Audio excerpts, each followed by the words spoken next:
Primeira leitura tirada lá do Antigo Testamento, o livro do Deuteronômio. Esse é o 5º livro da Bíblia, um livro muito importante para os judeus. Nessa leitura, nós temos aqui uma descrição de como se dava, pelo menos uma parte, da celebração dos judeus. A pessoa deveria levar a sua oferta e entregar na mão do sacerdote.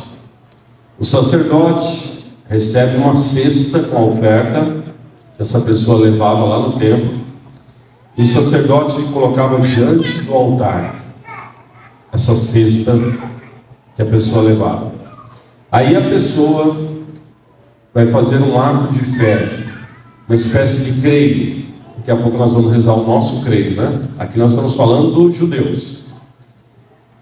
E nessa espécie de creio deles, a pessoa deveria dizer assim: meu pai era um arameu errante, ou seja, ele não era judeu. Meus antepassados não conheciam a Deus. Era um arameu errante. Ele foi lá para o Egito. Ali ele sofreu, ficou na escravidão. Eles foram maltratados. Mas aí nós clamamos ao Senhor. O Senhor ouviu a nossa voz. Ele nos tirou da opressão, da miséria, da nossa angústia. E por isso agora eu trago o meu sacrifício. Olha que coisa mais bela. Olha que maravilha. Claro que isso daqui era falado na primeira pessoa. O meu pai era um arameu, o meu pai. Mas na verdade o sentido é coletivo. Se falava na primeira pessoa, mas no sentido coletivo. Ou seja, os nossos pais, eles tiveram a graça de serem libertados por Deus. E por isso hoje eu estou aqui trazendo a minha oferta. O que essa pessoa estava fazendo? Ela estava professando a sua fé. Ela estava professando as maravilhas de Deus na sua vida, mas não só na vida particular, no seu povo, no caso o povo judeu. Então eu venho trazer a minha oferta como um agradecimento a Deus, e eu reconheço que Deus me libertou, ou seja, libertou a nós, o nosso povo foi liberto por Deus, lá da escravidão do Egito. Claro que isso daqui se refere ao Antigo Testamento, ao povo judeu. Mas a igreja traz essa leitura para nós, que não somos judeus, porque isso serve para nós. Hoje nós estamos diante de Deus numa celebração de Santa Missa. Hoje nós estamos, como todas as missas, trazendo uma oferta para Deus. A oferta do nosso coração, essa é a principal. Nos unindo com a oferta maior que é Jesus se ofertando ao Pai por nós na Eucaristia. Então também nós estamos aqui hoje professando uma fé, dizendo: nós estamos aqui porque nós somos libertos da escravidão. Não da escravidão do Egito, nós não passamos pelo Egito, não é essa a nossa história, mas da escravidão de outro faraó, a escravidão do demônio, que é pior de todos os faraós opressores. Então nós estamos aqui hoje. Quando eu digo nós, somos nós aqui na Sagrada Família, e são milhões de igrejas pelo mundo afora que estão fazendo a mesma coisa que nós estamos fazendo hoje. Essa é uma das belezas da Igreja Católica. Por isso que um dos títulos da igreja ela é ser universal. Não aquela universal que a gente sabe, né? Do que eles estão interessados, né? Não aquilo lá. Universal no sentido de ser, ela está pelo mundo inteiro e ela tem a mesma linguagem, a mesma celebração. O que nós estamos celebrando hoje aqui se celebra em Roma, se celebra lá na África, se celebra lá na Oceania, em qualquer lugar do mundo. Nós, como povo de Deus, estamos celebrando a Quaresma, estamos passando por um tempo de Quaresma. Em todo lugar do mundo a igreja está fazendo isso. E nós, como povo de Deus, estamos diante dele dizendo: nós aqui estamos para agradecer pela nossa libertação. São Paulo, na segunda leitura, está dizendo para nós: se na tua boca tem a palavra e confessares que Jesus é o Senhor, ou seja, aquele que te libertou, e crer no teu coração, serás salvo. É preciso professar a fé para ser salvo. O que é esse professar? Não é só o falar, emitir palavras. Nós vamos professar o creio daqui a pouco. Creio, creio, creio, creio. Isso também. Mas o professar é um ato maior de vida mesmo, de dizer, é isso que aconteceu, é isso que eu creio. O povo judeu professou lá no Antigo Testamento. Nós professamos hoje. Eu creio que Deus nos tirou, eu vejo isso, Deus nos tirou da escravidão do pecado, escravidão da morte, escravidão do demônio. Então, essa necessidade de professar isso. E também essa necessidade não só pelo que Deus fez, mas para que Deus continue nos libertando do mal. E aí entra o Evangelho de hoje. Esse Evangelho misterioso, né? Podemos dizer assim, vou dar esse adjetivo para o Evangelho de hoje. Misterioso. Pensa, Jesus, o Filho de Deus, 40 dias fazendo jejum, e de repente vem o demônio, aparece para ele e começa a conversar com Jesus. Olha que mistério.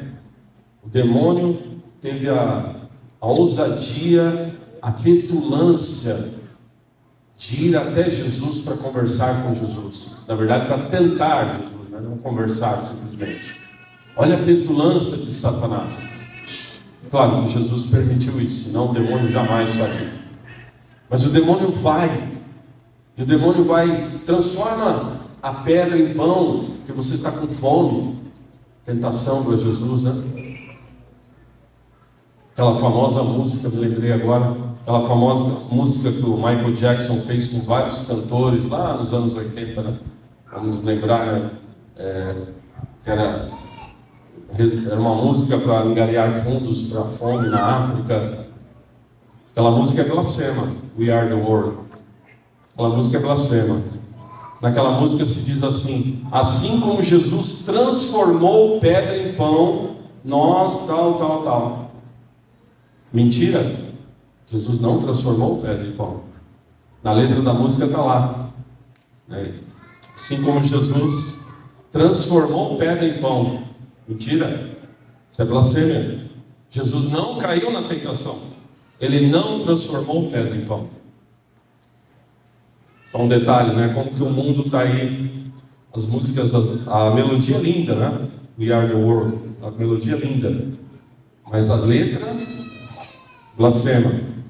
Jesus não transformou pedra em pão. Assim como Jesus não quis, quando o demônio ofereceu, te dou o mundo inteiro. Jesus falou, não quero. Na verdade já é dele, né? Mas a tua parte eu não quero. Eu te faço, não, também não. O que Jesus está fazendo aqui? Jesus está professando. Olha a segunda leitura, voltamos nela. São Paulo. Se você professar a sua fé, você vai ser salvo. O povo judeu, lá no Antigo Testamento, nós viemos agradecer, está professando.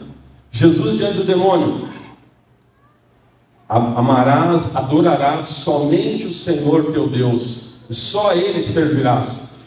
Olha Jesus professando a fé, nos ensinando. Jesus não precisava nada disso, ele podia um estalo de dedo e o demônio já ia para o inferno. Mas Jesus permitiu aquilo para nos ensinar, porque eu e você somos tentados pelo demônio, direta ou indiretamente. Não quer dizer que o demônio vai aparecer para nós, mas de outras formas, né, nós somos tentados. E diante da tentação, qual deve ser a nossa atitude? Professar. Não, eu não aceito isso, eu não preciso disso. Eu fui liberto por meu Deus. Eu não preciso disso, eu não quero isso na minha vida. E nós precisamos ter essa fortaleza, essa decisão de fazer a nossa profissão. Vem a tentação, às vezes, da bebida, por exemplo. O cigarro, a pessoa já tinha largado o cigarro. Aí passa um tempo e começa de novo aquela tentação dele. É a hora de ter aquela decisão. Não, eu fui liberto, como que eu vou voltar nisso? Não. E às vezes é até bom dizer para o demônio mesmo, quando percebe que a tentação é muito forte, às vezes é o demônio mesmo, sai de perto de mim, Satanás. Diz aquele pequeno exorcismo de São Bento que nós podemos rezar, né? Bebe tu mesmo do teu veneno, não é bom o que me ofereces. Às vezes quando vem a tentação, né? Volta para o cigarro, vai para a droga, vai para a bebida, volta para o bar, os amigos. Você é um homem casado, mas vai para o bar, fica no bar até as tantas com os amigos. Tua esposa em casa, teus filhos lá. Sai, Satanás, sai de perto de mim, isso não é meu, eu fui liberto disso. E por aí vai, são tantas as tentações que a gente passa, né? São tantas as formas, que às vezes elas vêm aos pouquinhos, aos poucos, parecem insignificantes ou inofensivas, porém é para derrubar, para destruir. Parecia inofensiva a tentação para Jesus. Vai lá, transforma a pedra em pão. Ah, que mal tem isso, né? Olha a tentação bem discreta. Que mal tem isso, transformar a pedra em pão? Afasta-te de mim, Satanás. Não tentarás o Senhor teu Deus. Jesus está professando a fé. Jesus está professando a sua fé. Meus irmãos, nós vamos professar a fé. Nós precisamos dizer, não, isso não me pertence, isso não é meu, isso não é da vontade de Deus, não quero isso para a minha vida. Ah, mas os teus amigos, isso e aquelas amigas, e todo mundo faz. Não sou todo mundo, eu sou de Cristo. Não sou todo mundo, eu sou de Cristo. Imagina se Jesus falasse, todo mundo faz. Não, eu sou de Cristo. Precisa ter decisão para combater a tentação, e usar e professar a palavra. Então eu professo que Deus me libertou, eu professo que isso não é para a minha vida, eu professo que não é isso que eu vou aceitar na minha vida, no meu coração. E com isso a gente vai vencendo o mal, como Jesus venceu. Quero ainda trazer a última frase dessa segunda leitura de São Paulo. Essa leitura é belíssima, importantíssima para nós. Quem quiser, volte na sua casa durante esta semana. Carta aos Romanos, capítulo 10. Carta aos Romanos, capítulo 10. Olha a última frase. De fato, todo aquele que invocar o nome do Senhor será salvo. Também essa frase é maravilhosa. Todo que invocar o nome do Senhor será salvo. Na tentação, quem venceu a tentação foi Jesus. Então eu professo, como eu dizia, dizendo, não, isso não é meu, eu não quero isso na minha vida, mas eu também professo pedindo ajuda para Jesus. Senhor, eu estou sendo provado. Senhor, eu estou na dúvida. Senhor, eu estou fraco. Tem um amigo meu que nesse momento está passando por uma provação na sua família com seu filho. Aí bate uma angústia, o barquinho da vida, né? No meio da provação, parece que as ondas vão virá-lo. É a hora de dizer, Senhor, me defenda, me ajude, Senhor. Quem invocar o nome do Senhor será salvo. Essa frase ela tem que ficar gravada no nosso coração. Olha, ela tem que nos acompanhar até o leito de morte. Quem sabe um dia nós vamos lembrar disso que eu estou falando aqui agora. O dia que nós estivermos no leito de morte, a maioria das pessoas hoje morrem no hospital, né? Poucas morrem em casa. Algumas morrem acidentes, aí já não dá nem tempo, né? Por isso que nós temos que estar preparados o tempo inteiro. Nunca se sabe. Um acidente, um ataque fulminante do coração, aí não dá nem tempo. Mas caso dê tempo, ou seja, estamos lá no leito de morte, Essa frase tinha que estar gravada em nós. Quem invocar o nome do Senhor será salvo. Pode vir a tentação, pode vir o demônio. Jesus, me salve. Ou, Jesus, eu confio em vós. Nossa, que poder que isso tem. O demônio nessa hora vaza. Mas precisa estar lá. Nós precisamos ter isso no coração. Nós precisamos professar. Por isso também que a palavra está dizendo para nós hoje, né? Que nós precisamos, para professar, para estar no coração, a palavra tem que estar aqui em nós, meus irmãos. A palavra tem que estar aqui, ó. Por isso que o tempo de Quaresma é um tempo da gente deixar algumas coisas de lado, é um tempo de fazer algumas penitências. Para quê? Trazer mais o centro, Deus no centro do nosso coração. Deus no centro. Porque se Deus não estiver aqui no centro, se eu não estiver com intimidade com Ele, vou pegar o exemplo anterior que eu dava, no leito de morte, o que vai vir é desespero, vazio, ou seja, eu não vou saber clamar pelo Senhor. Por isso que é tão importante nós termos intimidade com Deus, rezar todos os dias, ir na palavra, criando aquela intimidade com o Senhor. É isso que vai fazer toda a diferença na nossa vida para vencer o demônio, para vencer as tentações, para vencer essa força maligna que está aí no mundo nos rodando. Mas Deus é muito maior que a força maligna. Ele venceu.